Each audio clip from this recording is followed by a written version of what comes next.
ஒட்டுமொத்த பிரச்சனைக்கும் தமிழக அரசாங்கம் தான் காரணம். சாமி இவங்களுக்கு மேல இவங்களுக்காக வெயிட் பண்ணுவோம். இன்னும் அவ்வளவு பெரிய ஆளா இவரு. நீதிமன்ற தீர்ப்பை நாங்கள் ஏற்க மாட்டோம். இந்துக்களுக்கு எதிரான இந்த திராவிட முன்னேற்ற கழக அரசாங்கத்தை புறக்கணிப்பார்கள் அப்படிங்கிற நம்பிக்கை இருக்கு. பேருன்னா அல்லேலூயா பாபு தான். அறநிலையத்துறை அமைச்சர் பாபுன்னு யாரும் சொல்றது. தேர் இழுக்கிற திமுக காரெல்லாம் சேர்ந்து உதயநிதி ஸ்டாலின் வாழ்க எங்க ரோட்ல இல்ல, கோவிலுக்குள்ள கோஷம்.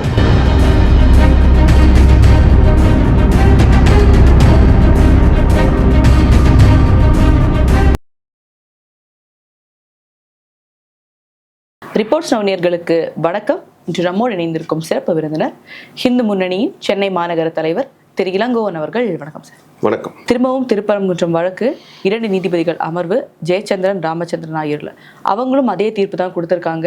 அதற்கு எதிராக தமிழக அரசு போட்ட மனுவை தள்ளுபடி பண்ணிட்டு ஜிஆர் சுவாமிநாதன் சொன்னபடி தீபம் ஏற்றலாம் அப்படின்ற தீர்ப்பை கொடுத்திருக்காங்க. அதாவது நீண்ட நாட்களாக நாம் எதிர்பார்த்த தீர்ப்பு, மக்கள் விரும்பிய தீர்ப்பு, சட்டம் அனுமதித்திருக்கக்கூடிய தீர்ப்பு, அந்த தீர்ப்பை நீதிமன்ற உத்தரவு வந்த பிறகும் கூட விலக்கேற்ற விடாம தடுத்த இந்த அரசாங்கத்திற்கு ஒரு சம்மட்டி அடியாக இந்த தீர்ப்பானது இன்றைக்கு கொடுக்கப்பட்டிருக்கிறது. இந்த தீர்ப்பு தமிழ்நாட்டில் இருக்கக்கூடிய முருக பக்தர்கள் மட்டுமல்ல, உலகம் முழுக்க வாழக்கூடிய அத்தனை முருக பக்தர்களும் கொண்டாடக்கூடிய ஒரு தீர்ப்பாக இது அமைந்திருக்கிறது. பாருங்க, நம்ம நாட்டுக்குள்ள நம்ம கோவில், நம்ம மலை, திருப்பரங்குன்ற மலையில தீபம் ஏற்றணும்னு இவ்வளோ பெரிய போராட்டம், சட்ட போராட்டம், மக்கள் போராட்டம், எல்லா போராட்டத்தையும் பண்ணி தான் இன்னைக்கு தீபம் ஏற்றக்கூடிய சூழல் தமிழ்நாட்டில் இருக்கிறது. ஏன்னா அரசாங்கமே இதுக்கு எதிராக நீதிமன்றத்துக்கு போறாங்க. அதாவது அரசாங்கமே இதுக்கு நீதிமன்ற சிங்கிள் ஜட்ஜ்மெண்ட்டுக்கு எதிராக மேல்முறையீடு போனது யாரு? இந்து சமய அறநிலைத்துறை. இந்து சமய அறநிலைத்துறையோட வேலை என்ன? கோவில்களை பாதுகாக்கணும், கோவில்களை பராமரிக்கணும், கோவில்களுடைய சொத்துக்களை பராமரிக்கணும், அதுதான் அவங்களோட வேலை. ஆனா அவங்க என்ன பண்றாங்க? நீதிமன்ற தீர்ப்பை நாங்கள் ஏற்க மாட்டோம், இதுக்காக மேல்முறையீடு போறாங்க. அரசாங்கம் இந்துக்களுக்கு விரோதமான அரசாங்கமாக இருக்கிறதுனால இந்து சமய அறநிலைத்துறை அதனுடைய துறையாக இருக்க, அரசாங்கத்தினுடைய ஒரு துறையாக இருக்கக்கூடிய இந்து சமய அறநிலைத்துறை இந்துக்களுக்கு எதிராக நாங்க விலக்கேற்ற மாட்டோம் நீதிமன்றத்துல போய் மேல்முறையீடு செய்தது. மேல்முறையீட்டுக்கு பிறகு இன்னைக்கு 2 நீதிபதிகள் சொல்லியிருக்காங்க கூடாது. அந்த இடத்துல ஜிஆர் சுவாமிநாதன் அவர் கொடுத்த நீதிமன்ற தீர்ப்பு செல்லுபடியாகும், மேல்முறையீட்டு மனுக்கள் எல்லாம் தள்ளுபடி செய்யப்படுகிறது அப்படிங்கறத சொல்லிட்டு இன்னும் நிறைய விஷயம் சொல்றாரு. அன்னைக்கு ஒரு பதட்டம் உருவானதுக்கு காரணம் இந்த அரசாங்கம். தேவையில்லாம ஏதோ ஒரு உள்நோக்கத்தோட இந்த அரசாங்கம் பிரச்சனை பண்ணணுங்கிறதுக்காகவே அந்த தீபம் ஏற்றும் நிகழ்வை தடுத்திருக்காங்க. நீதிமன்றம் தீர்ப்பு சொல்லுது, கண்டெம்ட் ஆஃப் த கோர்ட் மீண்டும் ஒரு முறை விசாரிச்சு சிஎஸ்எஃப்-ஓட போய் ஏத்தணும்னு சொல்றாங்க. 10 பேர் மட்டும் மேலே போனோன்றாங்க. எதுக்குமே முடியாதுன்னு மாவட்ட நிர்வாகம் சொல்லுது.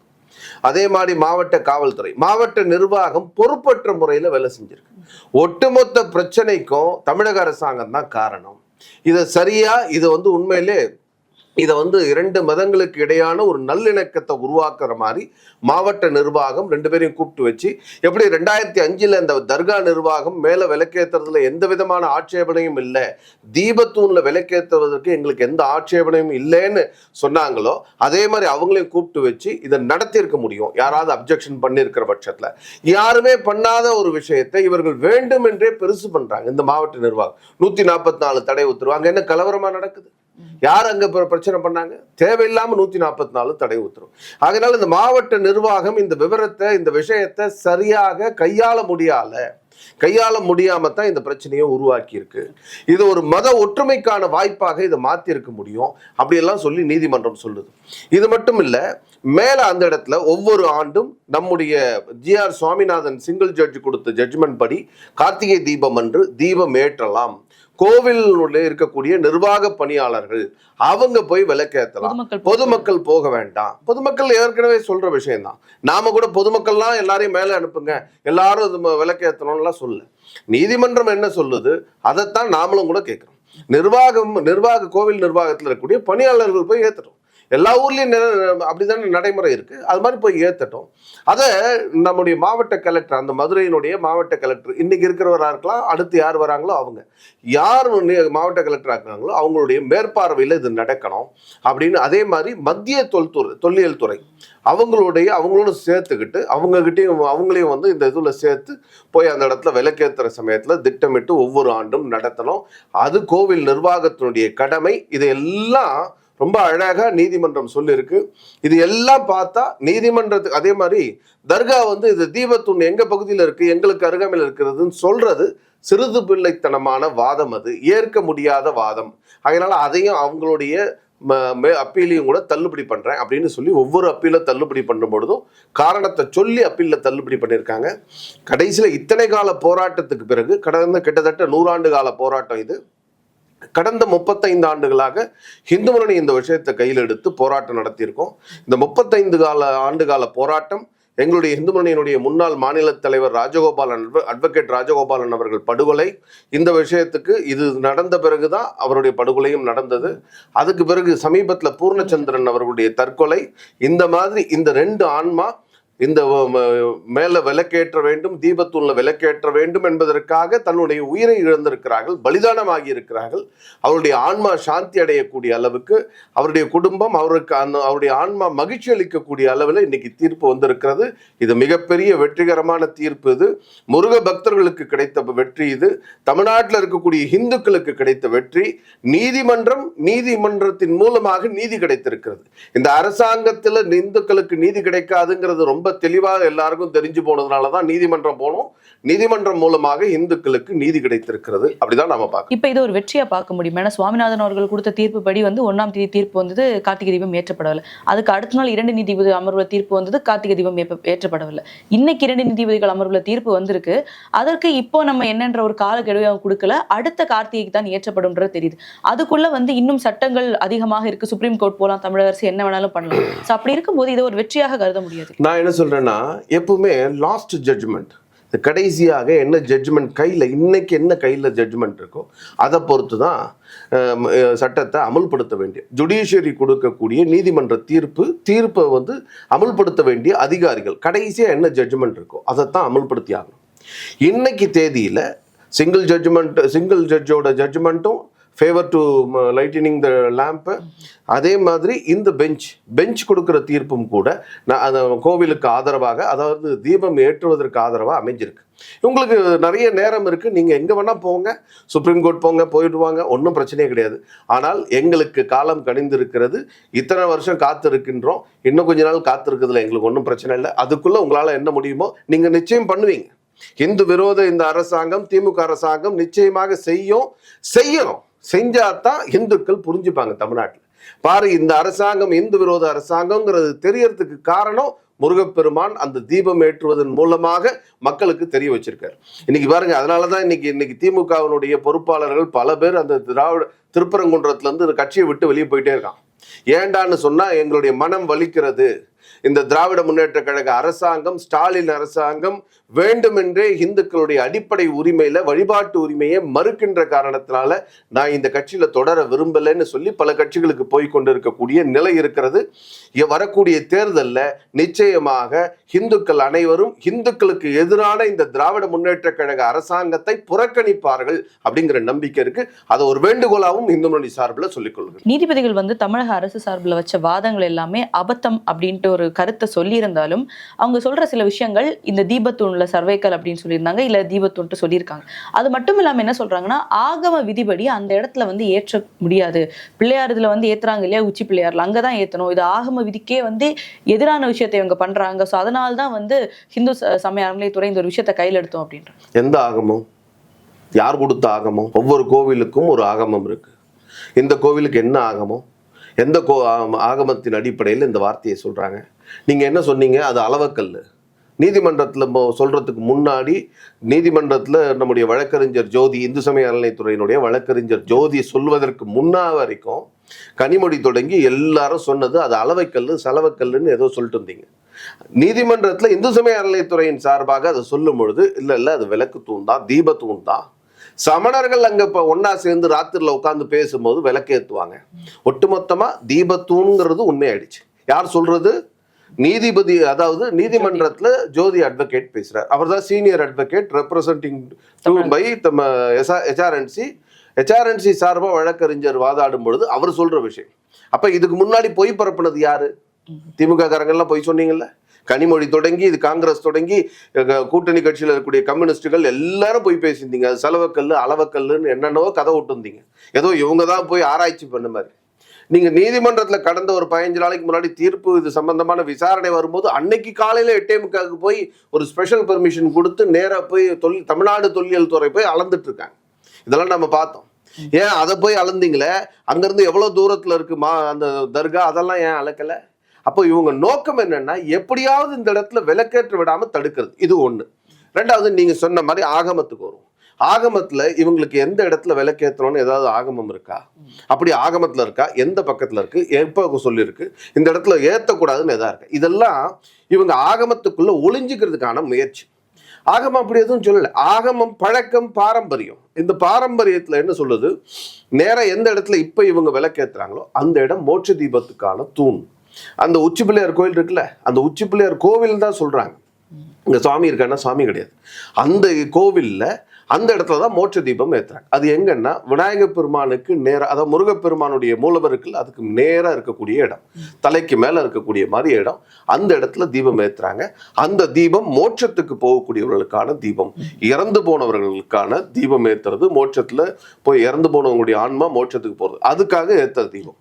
ஆனா தீபத்தூண்ல விலைக்கேத்தாம இந்த இடத்துல ஏத்துறதுக்கான காரணம், ஏதோ ஒரு 1947 சுதந்திரத்துக்கு முன்னாடி ஏதோ ஒரு போர், உலக போர் நடந்தது, அந்த மாதிரி பல காரணங்கள் சொல்றாங்க. அதனால ஏத்த விடாம போனது. அதனால ஆகமம் எந்த இடத்துலையும் மேல விலக்கேற்றக்கூடாதுன்னு சொல்லவே இல்லை. தீபத்தூண்ல விலக்கேற்றக்கூடாதுன்னு எந்த ஆகமும் இல்லை. தொடர்ந்து வைக்கிற குற்றச்சாட்டே ஹிந்து முன்னணியா இருக்கட்டும், பாஜக இருக்கட்டும், எல்லாருமே திமுக அரசு எப்பவுமே ஆன்மீகத்துக்கு எதிராக இருக்காங்க, இந்துக்களுக்கு எதிராக இருக்காங்க அப்படின்றது. சேகர் பாபு அவர்கள் சொல்றாங்க, நாங்க தான் இங்க கோயிலுக்கு பல புனரமைப்புகளா இருக்கட்டும், கோவில் லிஃப்டிங்கா இருக்கட்டும், இதெல்லாம் நாங்க தான் பண்றோம். ஆனா திரும்ப எதிர்க்கட்சிகள் நாங்க ஆன்மீகத்துக்கு எதிராக இருக்கோம், இந்துக்களுக்கு எதிராக இருக்கோன்ற பிம்பத்தை இவங்க கட்டமைக்க பாக்குறாங்க. அதன் தொடர்ச்சி தான் நீங்க பாத்தீங்கன்னா சுசீந்திரத்தில் நடந்த விஷயத்துல ஒரு கோவில் நிகழ்ச்சியில எதற்கு வீர சாவர்கர் வாழ்கன்னு எல்லாம் பேசணும், சரி இவங்களே பிரச்சனை தூண்டிட்டு எங்க மேல பழி சுமத்துறாங்க அப்படின்னு. யார் பிரச்சனையை தூண்டினது பாருங்க. சுசீந்திரம் ஸ்தானுமாலையன் கோவில்ல மார்கழி மாதத்தினுடைய நிகழ்வு. இந்த நிகழ்வுக்கு அந்த ஊர்வல தேர் திருவிழா நடக்குது. அந்த தேர் திருவிழாவுக்கு வர வேண்டிய நேரத்துல வரவே இல்லை, லேட்டா வராங்க. இவரும் லேட்டா வராரு, கூட இருக்கக்கூடிய அமைச்சர், அந்த மாவட்டத்தினுடைய அமைச்சர் மனோ தங்கராஜ், முன்னாடி சுரேஷ் ராஜன், இவங்க எல்லாம் வராங்க. எத்தனை மணிக்கு தொடங்கணும்னு இருந்ததோ அது வரைக்கும் தேர் திருவிழாவை நடத்த விடாம இந்த 3 பேருக்காக வெயிட் பண்ண. சாமி இவங்களுக்கு மேல இவங்களுக்காக வெயிட் பண்ணுமா? என்ன அவ்வளோ பெரிய ஆளா இவரு? ஓட்டேரியில ஆட்டோ ஓட்டியிருந்த ஆள் தானே நீ? ஆட்டோ ஓடிட்டு ரவுடித்தனம் பண்ணியிருந்த ஆளு இவருக்காக சாமி காத்துட்டு இருக்கணுமா? இந்த கேள்வி அந்த ஊர் மக்கள் மனசுல கேட்குமா இல்லையா?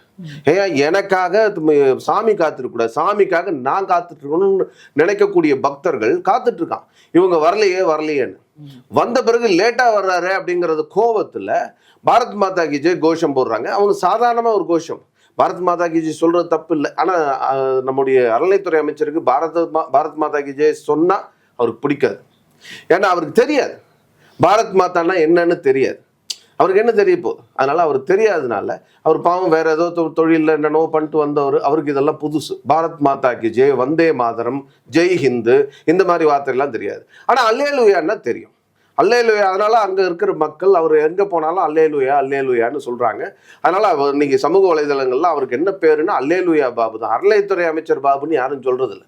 ஏன்னா இவர் அந்த மாதிரி தான் ஒவ்வொரு கோவில்லையும் இவர் ரவுடித்தனம் பண்ற மாதிரி, கட்ட பஞ்சாயத்து பண்ற மாதிரி, எல்லாம் வழியில போற வரவங்களெல்லாம் திட்டுறது. கோவில்ல, திருச்செந்தூர் கோவில்ல பக்தர்கள் ஏன்னா ராத்திரி 8 மணி நேரம் நிற்பீங்க, திருப்பதி போனா இங்க நிற்க முடியாதா, நில்றா அப்படின்னு பேசுறது எல்லாமே ஒரு அறநிலைத்துறை அமைச்சர் பேசுறது. மாண்புமிகு அமைச்சர் பேசுற வார்த்தைகளா, அது பயன்படுத்துற வார்த்தைகளா? அங்க யாரோ ஒருத்தன் கோஷம் போட்டா உடனே என்ன பேசுறாரு? என்ன சாப்பிட்றீங்கன்னு, சோத்தை தானே தின்ற அப்படின்னு சொல்லி பேசுறாரு. இதெல்லாம் பேசுற வார்த்தைகளா? அது கோவிலுக்குள்ள பேசுற வார்த்தைங்களாங்க. அப்ப இவர் இதுக்கு மேல இன்னும் கூட இதோட விட்டாங்களே, இன்னும் எல்லாரும் சேர்ந்து எல்லா பக்தர்களும் எதிர்ப்பு தெரிவிச்சு அதுக்கப்புறம் ஓட அடிக்காத குறையா விரட்டி அனுப்பிச்சிருக்காங்க. இன்னைக்கு சுசீந்திரத்துல கன்னியாகுமரி மாவட்ட மக்கள் ஒரு முன்னுதாரணமாக, முன்மாதிரியாக நடந்து கொண்டு அவரை வெளியே ஓட விட்டுருக்காங்க. அதே மாதிரி தமிழ்நாட்டில் இன்னும் வரக்கூடிய காலகட்டத்தில் தேர்தலுக்கு முன்னாடியே எல்லா கோவில்களையும் ஓட விடுவாங்க. அது நிச்சயம் நடக்க தான் போகுது. இன்னொரு விஷயம், நீங்க கோவிலுக்குள்ள ஏன் பாரத் மாதா கி ஜெய் கோஷம் போட்ட, சத்ரபதி சிவாஜி பத்தி ஏன் கோஷம் போட்ட, சாவர்கர் பத்தி ஏன் கோஷம் போட்டேன்னு சொல்றிய? இதே தென்காசி மாவட்டத்துல சங்கரன் கோவில்ல உதயநிதி ஸ்டாலினுடைய பிறந்த நாளுக்கு தேர் இழுக்கிறாங்க. தேர் இழுக்கிற திமுக காரெல்லாம் சேர்ந்து உதயநிதி ஸ்டாலின் வாழ்க எங்க ரோட்ல இல்ல, கோவிலுக்குள்ள கோஷம் போடுறான். உதயநிதி ஸ்டாலின் வாழ்க, தளபதி ஸ்டாலின் வாழ்க அப்படின்னு சொல்லி, துர்கா அம்மா வாழ்க அப்படின்னு சொல்லி உள்ள கோஷம் போடுறாங்க. அது எந்த வகையில் நியாயம்? அது ஆகமத்துக்கு எதிரானது இல்லையா? நீங்க இதுதான் ஆகமமா? அது இல்ல அந்த கோவிலுக்குள்ள எந்த கோவிலுக்கு வேண்டுமானாலும் உள்ள போய் உதயநிதி ஸ்டாலின் வாழ்கன்னு சொன்னா அதான் ஆகமமா? நம்ம இருக்கக்கூடிய இங்க இருக்கக்கூடிய சென்னையில இருக்கக்கூடிய திருவல்லிக்கேணி பாத்சாதி கோவில், அந்த கோவிலுக்குள்ள உதயநிதி ஸ்டாலின் நற்பணி மன்றம்னு சொல்லி பேனர் போட்டு தண்ணி கொடுக்குறேன்றான். உள்ள கோவிலுக்குள்ள நீங்க எப்படி உள்ள கோவிலுக்குள்ள உதயநிதி ஸ்டாலின் பேரை போடலாம், வெளியே எடுங்கன்னு பேனர் எடுக்க நம்ம சொன்ன பிறகு அதுக்கப்புறம் எடுக்கிறாங்க. அதனால இவங்க கோவிலுக்குள்ள இவங்க ஆட்களை, இவங்களுடைய ஆட்களாக இருக்கக்கூடிய ரவுடிகளை எல்லாம் உள்ள கூட்டு வந்து பணியாளர்களா போட்டு குண்டாயிசம் பண்றது. நீங்க திருவண்ணாமலையில என்ன, திருவண்ணாமலையில பாக்குறவன் அங்க வேலை செய்யற பணியாளர்கள் சமீபத்துல வீடியோ பார்த்துருப்போம். வர மக்கள்லாம் யாரா எவனா இருந்தாலும் சரி பாத்துக்கலாம்டா, எவனா இருந்தாலும் என்கிட்ட சொல்லு, நான் பாத்துக்கிறேன், என்கிட்ட சொல்லு. ஏதோ பெரிய ரவுடி மாதிரி உள்ள இருந்து. அதே மாதிரி அங்க இருக்கக்கூடிய திமுக காரர் ஒரு போலீஸ் இன்ஸ்பெக்டர் கன்னத்துல அடிக்கிறார் கோவிலுக்குள்ள. இதெல்லாம் வந்து ஆகமமா? உங்க ரவுடித்தனம், இதெல்லாம் ரவுடித்தனம் பண்றது கோவிலுக்குள்ள பண்றது ஆகமமா? விளக்கேற்ற கூடாது, ஆனா இந்த மாதிரி ரவுடித்தனம் எல்லாம் பண்ணலாமா? இதான் ஆகமம் அனுமதிக்குதா? அதே மாதிரி நீங்க நான் கோவிலுக்கு கும்பாபிஷேகம் பண்ண எங்க பண்ணீங்க? எந்த கோவிலுக்கு பண்ணீங்க? நீங்க இது சென்னையில் திருவல்லிக்கேணியில் இருக்கக்கூடிய ஒரு கோவில், ரேணுகா பரமேஸ்வரி அம்மன் கோவில். அந்த கோவில் வாசல், அந்த நுழைவு வாயில்ல, தெருவினுடைய நுழைவு வாயில ஒரு ஆர்ச் கட்டுறாங்க. 300 வருஷம் பழமையான கோவில். அந்த கோவிலுக்கு கும்பாபிஷேக வேலையை தொடங்கியிருக்காங்க. HRNC கட்டுப்பாட்டில், இந்து சமய அறநிலையத்துறையினுடைய கட்டுப்பாட்டில் இருக்கக்கூடிய கோவில். அந்த கோவிலுக்கு கும்பாபிஷேகத்துக்கான வேலைக்கு ஒரு திருப்பணி குழு அமைக்கிறாங்க. அந்த திருப்பணி கமிட்டி குழு பொதுமக்களாக இருக்கக்கூடிய மக்களை சேர்த்து கமிட்டி குழு ஆரம்பிச்சு அவங்க ஊரெல்லாம் வசூல் பண்ணி கோவில புனருத்தானம் பண்ணி பழைய மராமத்து வேலையெல்லாம் பண்றாங்க. எல்லா வேலையும் நடந்துட்டு இருக்கு. பெயிண்ட் அடிக்கிறது எல்லாம் நடந்துட்டு இருக்கு. முன்னாடி ஒரு ஆர்ச் கட்டணும்னு சொல்லி அதுக்கான பூமி பூஜை போட்டு அதுல ஈவோ வந்திருக்காங்க, கோவிலினுடைய எக்ஸிக்யூட்டிவ் ஆஃபீஸர் இருக்காங்க. எல்லாரும் சேர்ந்து பூமி பூஜை போட்டு கட்டுமான வேலையை பில்லர்லாம் போட்டு எல்லாம் முடிக்கிறாங்க. அன்னைக்கு சாயந்தரம் வந்து நான் ஒரு 10-15 முஸ்லிம்ஸ் வந்து அதை இடிக்கிறானுங்க. யாருங்க இடிக்கிறாங்க அப்படின்னு ஊர் மக்கள்லாம் சேர்ந்து கேட்குறாங்க. கேட்ட பிறகு இல்லை எப்படி நீங்கள் போடுறீங்க அப்படின்னு சொல்லி இடிச்சுட்டு போகிறாங்க. நம்ம அதுக்குள்ள அந்த பகுதி மக்கள் இந்துமணியை தொடர்பு கொண்டு இந்துமணி பொறுப்பாளர்லாம் அங்கே போய் ஊர் மக்கள் எல்லாம் சேர்ந்த பிறகு அவனுக்கு ஓடி போகிறானுங்க. எப்படி இடிக்க விட்டீங்க, யார் இடிச்சது அப்படின்னு சொல்லி பக்கத்தில் இருக்கிற ஃபுட்டேஜ்லாம் எடுத்து பார்த்தா யார் இடிச்சானோ அவனோட பேச்சுவார்த்தை பண்ணிக்கலான்னு காவல்துறை சொல்லுது. ஏன் சார் பேச்சுவார்த்தை? பாருங்க, நாங்க கட்டி வச்சிருக்கிறது இது எதிர்ப்பு தெரிவிக்கணும்னா கார்பரேஷன் எதிர்ப்பு தெரிவிக்கணும், இல்ல அவங்களுக்கே ஏதாவது எதிர்ப்பு இருந்தா கார்பரேஷனுக்கு சொல்லணும், இல்ல நீ போலீஸ் கிட்ட புகார் கொடுக்கணும். எதுவுமே இல்லாம நேரம் அவங்களே எடுத்துருவாங்களா? அவங்களே இடிக்கலாமா? இடிச்சவங்களோட பேச்சுவார்த்தை நடத்த சொல்றீங்களா? அவங்கள முதல்ல கைது பண்ணுங்க அப்படின்னு நம்ம தரப்பு வாதமா இருந்தது. ஆனா காவல்துறையில இருக்கிற அதிகாரிகள் சொல்ற விஷயம் என்னன்னா, சார் உங்களுக்கு தெரியாதா, இந்த அரசாங்கத்துக்கு வேலை செஞ்சுட்டு நாங்க போய் முஸ்லிம்கள் மேல நடவடிக்கை எடுக்கலாமா? தப்பு செஞ்ச முஸ்லிம்கள் மேல நடவடிக்கை எடுத்தா நாங்க இந்த பதவியில இருக்க முடியுமா? இதெல்லாம் உங்களுக்கு தெரியாத விஷயம் இல்லை.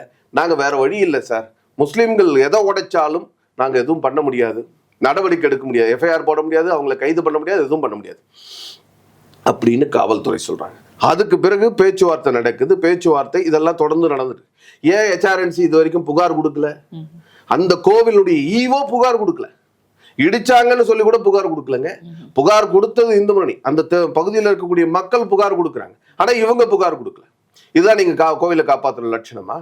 இந்த லட்சணத்தில் தான் கோவில்களை காப்பாத்துறீங்க. தமிழ்நாடு முழுக்க பல கோவில்கள், 35,000 திருக்கோவில்கள் சிதிலம் அடைஞ்சு மோசமான நிலையில இருக்கு.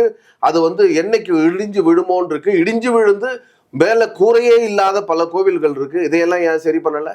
3000 கோவில்கள்ல தானா கும்பாபிஷேகம் நடந்து மக்களா பக்தர்களா சேர்ந்து கும்பாபிஷேகம் நடத்தினதை 45,000 கோயில் 3000 கோயில் நடந்திருக்குங்க. இந்த 4.5 ஆண்டுகள்ல 5 ஆண்டுகளுக்கு கிட்டத்தட்ட 3000 கோயில் தான் நடந்திருக்கு. அது நடக்கிறதுக்கு இன்னொரு காரணமும் இருக்கு. 2020-19 நடக்கல கோவில் திருவிழாவில் கும்பாபிஷேகம் நடக்கல, கொரோனா காலத்தினால. அதனால தள்ளி வச்ச எல்லா கோவிலுடைய திருப்பணிகளும் கும்பாபிஷேகமும் இப்ப நடக்குது. நீங்க இன்னொரு இது என்ன வேடிக்கைன்னு சொன்னா, ஊரெல்லாம் இவங்க நிதி ஒதுக்குறேன்னு சொல்றாங்க. அந்த ஒதுக்குற நிதி அப்படியே இருக்கும். ஊர் மக்கள் எல்லாம் சேர்ந்து நின்று அவன் வசூல் பண்ணி கோவில எல்லாத்தையும் கட்டி முடிப்பான். இவன் என்ன பண்ணுவான், அந்த செலவு பேப்பரை வாங்கிட்டு இந்த செலவெல்லாம் இவ்வளவு ரூபாய் செலவு பண்ணது ஆட்டையை போடுவான். இன்னும் கும்பாபிஷேகம் நடத்துறதுக்கு அனுமதி வாங்குறதுக்கு பணம் கொடுக்க வேண்டிய நிலை இருக்கு. பல கோவில்களுடைய நிலை. கோவில்களை சொத்தெல்லாம் ஒரு பக்கம் கொள்ளையடிச்சிட்டு இருக்கானுங்க. கோவில்ல வருமானம் வரக்கூடிய கோவில்கள் அந்த பணத்தை எடுத்து நீதிமன்றத்துல எல்லாத்துக்கும் பணத்துல, இப்ப நீதிமன்றத்துல உதாரணமா இந்த திருப்பரங்குன்ற கேஸ்ல வழக்கறிஞர்கள் வாதாடினாங்கல்ல, அவங்களுக்கு எல்லாம் எங்க இருந்து சம்பளம் போகும்? அரசாங்கத்து பணத்துல இருந்தா எடுத்து கொடுக்குறாங்க. கோவில் உண்டியல் பணத்துல இருந்து வருது. கோவில் உண்டியல் பணத்தை எடுத்து செலவு பண்ணிட்டு இருக்காங்க. நீங்க மதுரையில சிதம்பரத்துல இருக்கக்கூடிய கோவில், அந்த கோவில்ல நடராஜர் கோவில்ல டேக் ஓவர் பண்றதுக்கு HRNC முயற்சி பண்றாங்க, நடக்கல. உடனே உச்சநீதிமன்றம் வரைக்கும் கோர்ட்டுக்கு போகுது, வழக்கு போகுது. அந்த வழக்குல ஆஜராகக்கூடிய வழக்கறிஞர்களுக்கு 20 லட்சம் ரூபாய் பணம் கொடுத்துருக்காங்க. அதுல 5 லட்சம் ரூபாய் நம்ம மயிலாப்பூர் கபாலீஸ்வரர் கோவில்ல இருந்து பணத்தை எடுத்து அந்த வழக்கறிஞர் கொடுத்துருக்காங்க. ஏங்க எங்கேயோ நீ HRNC ஒரு வழக்கறிஞரை போட்டு அவங்கள பணம் கொடுக்குறோம்னு சொன்னா ஏன் கோவில்ல இருந்து எதுக்கு பணம் எடுத்து கொடுக்குறீங்க? கோவிலுக்கு எதிராக வாதாடுவதற்கு கோவில் பணத்தை எடுத்து செலவு பண்றாங்க. அதே மாதிரிதான் மதுரையிலையும் நடந்தது. திருப்பரங்குன்ற இஷ்யூலையும் கோவிலுக்கு ஆதரவாக கோவிலுக்கு எதிராக மனுவை போட்டுட்டு கோவில் பணத்தை எடுத்து வழக்கறிஞர்களுக்கு சம்பளம் கொடுத்துட்டு இருக்காங்க. அதனால இந்த இந்து சமய அறநிலைத்துறை கோவில்களுக்கு எதிராகத்தான் இந்த 3 ஆண்டு 5 ஆண்டுகளா செயல்பட்டு இருக்கு. இந்து சமய அறநிலைத்துறை என்னைக்குமே ஒரு ரோக் டிபார்ட்மெண்ட். தமிழ்நாட்டில் ஒரு டிபார்ட்மெண்ட், ரோக் டிபார்ட்மெண்ட், போக்கிரி துறைன்னு ஒன்று இருக்குன்னா அரசு துறை அது இந்த இந்து சமய அறநிலைத்துறை தான். ஏன்னா 2800 கேசஸ் இன்னைக்கும் ஹைகோர்ட்ல, சுப்ரீம் கோர்ட்ல, டிஸ்ட்ரிக்ட் கோர்ட்ல, எல்லா கோர்ட்லயும் 2800 கேசஸ் இருக்கு. ஒரு அதிகமான ஒரு துறை, தமிழ்நாட்டினுடைய ஒரு துறை, அது அரசாங்கத்தினுடைய துறை, அதிகமான வழக்குகளை சந்திக்கிற ஒரு துறை எதுன்னு சொன்னா அது இந்து சமய அறநிலைத்துறை. அதனால நம்பர் 1 ரோக் டிபார்ட்மெண்ட். இது இன்னைக்கு இல்ல, என்னைக்கு துவங்கச்சோ அன்னிலிருந்து இது ரோக் டிபார்ட்மெண்ட். அதனுடைய மோசமான போக்கு வளர்ந்து கொண்டே இருக்கிறது. கோவில்களை அழிக்கக்கூடிய வேலையானது வளர்ந்து கொண்டே இருக்கிறது. அதனால இந்த துறை ஏற்றுக்கொள்ளாத முடியாத விஷயங்களை தொடர்ந்து செய்து கொண்டிருக்கிறது. எங்களோட இணைந்து பல்வேறு கருத்துக்களை பயன்படுத்தி ரொம்ப நன்றி. நன்றி.